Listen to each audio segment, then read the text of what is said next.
Every person you are around is contagious, their energy, their thoughts, and their beliefs. So my question to you is, how are the 5 people you surround yourself with impacting you? Hey everyone, and welcome to the I Got This podcast with LEX and MGP. My name is Lex, and I've been a personal trainer over the last 5 years. Martha started her fitness journey with me 3 years ago, and over that time, she's lost over 60 pounds and changed her entire perspective on life. Join us each and every week as we talk about our journey together, healthy lifestyle habits, and of course, the I Got This mentality. Hey everybody, and welcome back to I Got This Pod with Lex and MGP. We are so excited to kick off the next few weeks with you as we near the end of the year. This episode, we are talking about the 5 people, or basically all the people that you really surround yourself with, and how they affect you and how their energy is seriously contagious. So during this episode, we will be talking about the amount of time you spend with certain people in your life as time progresses. We'll be moving on to the quality and quantity and impact of each relationship. And then we'll be finishing the episode with one of the most important things, the time you spend with yourself. All right, MGP, I'm excited for this one. Are you? I am excited about this. This is cool. Okay, so our first topic is kind of talking about the amount of time you spend with certain people in your life and how those people affect you.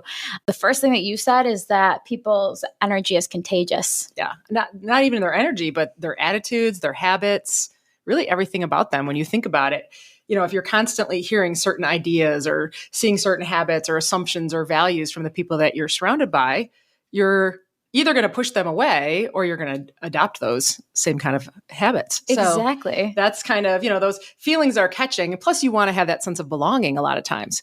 So if you're with that group of people, you're going to adapt and mold to their attitudes and their habits. Exactly. It's interesting too. One of the things that comes in mind is you think about people that run in packs and they all tend to look the same. They say people in relationships start to look similar to after years on end, and even just like groups of friends, their habits become very similar. There's nothing that I think could be said truer that groups of people that are very molded to each other, they run in that same grain, right? It's like a tribe. It is a tribe. And I think that goes back to, you know, back in those days when tribes were actually what we think of as a tribe, right? And you had to mold to the tribe to fit in. It was about survival. If you didn't fit into the tribe, you were kicked out of the tribe and then you didn't live. I mean, you had to stay in the tribe to live. So I think that's kind of where that comes from. I love that. And now as time progresses, that's so true. But as time progresses, we are more able to choose who we surround ourselves with, choose our tribe, choose what we want to be a part of. So I think it's crazy that we have that ability to choose, so importantly, what we will affect who we become, which is amazing. Well, yeah, it's important to surround yourself with good people. It really is, but we get to choose it, which is like the game changer. So make those decisions wisely. So we found this chart online. Yes. It says who Americans spend their time with as they age. So I'm going to give a brief overview. We will definitely be posting this on our Instagram so you guys can take a look. It's super, super interesting. So in your younger years, I'm going to kind of summarize it. In your younger years, you don't get to pick your immediate family. No. That's born to you. You don't really get a choice. You get a choice on how much you allow them into your life as time goes on. You know, that's pretty important to a lot of people, their relationships with their immediate family. But during your younger years is when you spend the most time with your immediate family. And then that starts to decline after 20 and then level off, right? So kind of plateau. So you start the most amount of time, and then it kind of declines and levels off. Then it goes into your partner. Your partner, which you obviously don't find normally until after your 20s, is the least amount of time. And then as you increase in age, it kind of plateaus, and into your 70s and 80s, it increases. You spend the most amount of time with them than anybody else. Retirement, that makes sense. Yeah, right? So that's a really big piece. You pick that person. You don't pick your family, but you pick that person. So if you are going to be like that person, that's a really important, really, really important choice. It is. I mean, it is probably the most important choice you make ever. Holy crap, the weight of that. It's true though. It is true. Choose wisely. Choose wisely. And that, I think that's very eye-opening. If you have children, obviously you spend the most time with them when they are in their younger years. It peaks when you're in your 30s normally for most people, because that's, when you have kids most of the time. I'm just generalizing. That would make sense. I mean, my kids, until they went to school, they're with you basically in your care or childcare. I mean, but if I was with them, pretty much 24/7. Yeah. And you don't pick them either, right? No. So that levels off as well into the same amount of time as you spend with your immediate family around your 60s. So like the time you spend with your children and the time you spend with your immediate family ends up being like quite similar after about 50 years old. Again, these are all averages and I'm just summarizing. That's when you're in what they call the sandwich generation, like I am right now. I still got my mother to take care of, and then I have my children. So I'm between them. That's true. Yeah. That's super interesting. So you have, even though my kids are in their 20s now, but still, they're still my kids. Sandwich generation. I've never heard that one before. No. That's a good one. Coworkers. This is shocking. So once you start working, right, in your 20s, you spend a lot of time with them, about the same amount of time as you spend with your partner, if not more, with that person, or I'm sorry, with your coworkers, all the way up until you are about 60 or 70 when you retire. So think about this. The majority of your life you're spending with your coworkers from 20 to 60. Well, if you're at work 8 hours a day, like at 5 days a week, let's say, so 40 hours a week, and, I'm sleeping 8 hours a day. So then the other 8 hours, maybe I'm with my partner, maybe I'm doing other things as well. So really that 8 hours I'm with my coworkers, that's a third of my day. That's so much time. Yeah. And again, that's when that you get to choose. So important to choose an environment or people that you're working with in which you enjoy and make you happy. But that's, I feel like, just as weighted, slightly less weighted as the importance of choosing your partner, right? Yeah. I mean, you don't always get to choose your coworkers. You might get to choose where you work, but not necessarily the people that are there. No, but you get to choose where you work, right? Yes, for the most part. Yeah. Yeah. But I mean, I have different students every day. I didn't get to choose who my students are. Right. Some of them actually chose me. But yeah, that is definitely a big part of your day for sure. Yeah. I think that's like a really important one for sure. Friends again is the most in your younger years.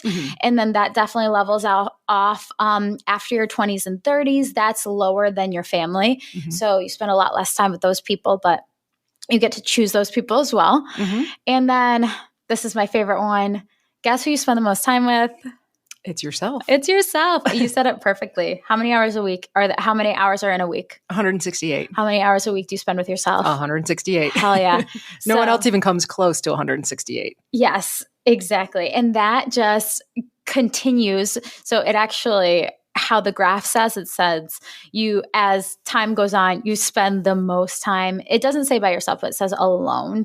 As the graph goes on, you spend more time alone. And if you don't love yourself, you don't like who you are, and you don't like the person that is inside of you, that's something you definitely want to work on, which I think people listening to this podcast are definitely working on. Oh, yeah. That's a tough one, because I know a lot of people that really can't be alone. Yeah. Yeah. And I just, that would be so hard. I enjoy alone. Like, I it's both of us. I love alone. I would rather be by myself than with anybody else, honestly. Sorry, everyone listening. I don't know. Okay. So with that being said, I think the importance of picking those people is crucial, right? And I guess we haven't talked about this before we started this episode. What criteria for the people that you choose, your friends, your coworkers, and your partner, would you require, as of now, knowing what you know, putting your effort into like yourself and the people you surround yourself with? What criteria would you hope that these people met or had? I mean, honestly, I now see the value in surrounding myself with people that have the same, not necessarily the same values as me or the same attitude about everything as I do, but I want to surround myself with people who I find to be great. And, they can be great at different things than I'm great at, but I want that positive influence in my life, and people that are not necessarily negative or not, looking to get out of something. And I have actually let go of quite a few negative relationships in the last few years for that reason, because you realize, especially as you get older, that the quality of these relationships is what really matters. And so if you do spend a lot of time with certain people, that's exactly what you want to bring into your life with that. Yeah. And it's interesting too, like you said this, I'm just pulling from what you said because I didn't want you to forget because they were such great things. You said each person is like a lot, like it's like a library. Yeah. And that's what I meant by that is, you go to the library and you don't know about a topic, so you can check out a book, let's say. And so it's the same kind of thing with people. Each person brings a different quality to your life. Some it's a friendship. Some it's they teach me how to do something. Some put me through exercises. But everybody brings something. Yeah. And it's not like they bring something for me. I want to bring something to them too. It's not, I don't mean that selfishly, but there needs to be kind of a reason that you have these people in your life. And sometimes, like you said, you don't always get to choose certain people, like your family, but you still want to cultivate those relationships and make sure that they have a positive impact. I think even looking at the most positive thing, like it's so funny. Like I think we're both very close with our mothers. So like my mother has some wonderful qualities, and those qualities are her positivity and willingness to support anything that I do. She just thinks I'm the bee's knees. And I think looking at that is one of my library books. Like this person in my life is just my like best friend, but also this person will support me hell or high water, no matter what. Unconditional. Yep. And that is enough. That's a library book that I think everybody definitely needs. Support, hell or high water, they're there for you. And then there are other qualities that I definitely want people in my life. Positivity, for sure. The willingness to be able to think outside of the box. I want people in my life who are not yes men, people who would tell me, like my mentors, my people at work will tell me like, hey, what you're doing is like not right or whatever. Like my boyfriend who makes me feel like just so loved. Like there are different qualities that each person brings to your life. And whether there are negative, everybody has negative qualities. Positives and negatives to every relationship, for sure. Exactly. Everybody has, but it's like what you choose to look at and then what you choose you really want to be around, right?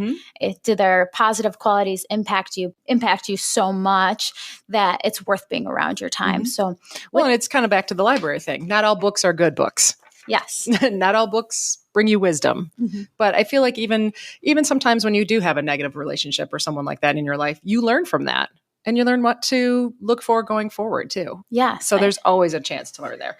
It's your life. I mean, you get to choose the direction and the people you want in it. Hell yeah. And it's a magical thing, actually. Yeah. When you stop and think about it, right? Yeah. You just have to think carefully and not just let yourself fall into a habit or fall into a group just because you want to be in a group. I like that a lot. Exactly. Now, the next thing I do want to talk about is the quality and quantity and impact of relationships. That was one thing that I said is, okay, so let's say for me, if I spend the most time with 2 people, right? Who are these other 5 spots? Well, maybe I spend a little amount of time with someone, but their words have more impact on me, even though I may spend 1 to 2 hours speaking to them a week, but their impact on me is great. So I guess you could divide who you surround yourself with into 5 people, but then I guess you could take another category and say, well, who impacts me so much? And that could even be a speaker that you like listening to, a podcast. It could be like a Jordan Peterson, a Tony Robbins. It could be a book. I love reading Pablo Coelho, as you know, and those books impact my thought process. So I think yes, you can dedicate your time in terms of the people, but you can also dedicate your times in terms of the other things like books, podcasts, movies, TV shows, that type of thing, the things that you consume on the internet. And then you can decide like what impact each of these people things. Like some people, like certain family members may say something to me and their words, yes, maybe I might be around them a good chunk, but their words don't mean shit to me.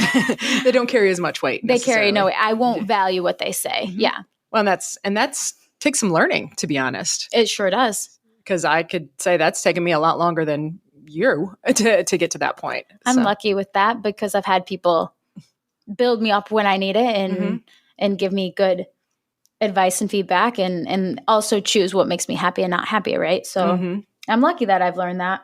But I do like going back to what you were saying as far as influential people who you may not even know or may not know you, but they can still have quite the influence in your life. Absolutely. You hear that speaker, or I think a couple episodes you even talked about a conversation you had with a gentleman that you don't know, but it stuck with you. Mm-hmm. And so that was a very influential conversation. Yeah. If even for a moment. Yeah, exactly. So it's truly your life is the quality of your relationships and the quality of the people's thoughts around you, for sure. Any more thoughts on that topic? Well, just kind of on the quality versus the quantity. And I used to think probably in my 20s and even into my 30s a little bit, I need to have these big social events and I need to be out with, 20, 30, 50 people. And yes, those are fun things to do for sure. Absolutely. But how many of those people were truly friends? They're fun to be with. They're friendly. They're acquaintances. But who could I call in the middle of the night if I needed someone? And so then you stop and you kind of think about that. And I had to really, and I think the pandemic kind of made us a little bit aware of our relationships and the strength of our relationships. And then just some other things I've been through as well. But you really realize who your true people are and who you can count on and who can count on you as well. The quality of your relationships as you get older, I think you realize becomes so much more important than the quantity, and who you can count on, who can count on you, and who you really want to spend that time with. Because I have discovered, everyone thinks about, I've got to make all this money, or I've got to do all these things, or this prestige. I think you end up realizing at some point that time is your most precious commodity. So who do you want to share that time with? Who do you want to use your time to interact with? I agree with that. I definitely do. Finally, the importance is the time that you spend with yourself and the voice in your own head and the person that you're speaking to in your head. That person is so important, and rewiring your thoughts in your brain and making sure that when you speak to yourself, you're kind, you're loving, and you're supportive to yourself, I think is crucial. I don't want to get too deep into that topic, but I think the most important relationship in the world is the relationship with yourself.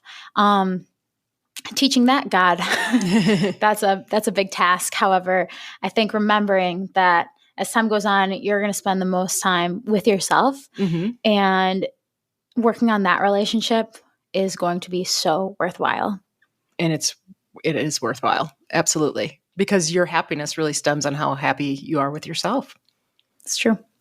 Well, guys, thank you so much for listening to this episode this week. Your word of mouth, your shares on social media, if you screenshot that you're listening to us this week and post it on Instagram, Twitter, Facebook, whatever, we would really, really appreciate that. Please give us 5 stars, subscribe to our everything. And you name it, we got it. We got it, baby. And we will be back with you guys next week. I got this. Hey guys, thanks for listening this week. Please leave us a 5-star review wherever you listen to podcasts. For more I Got This content, please make sure to follow, like, and share on Instagram, TikTok, Facebook, or you can always go to our website, igotThisPod.com, for more info. As always, thanks for listening. See you next Monday.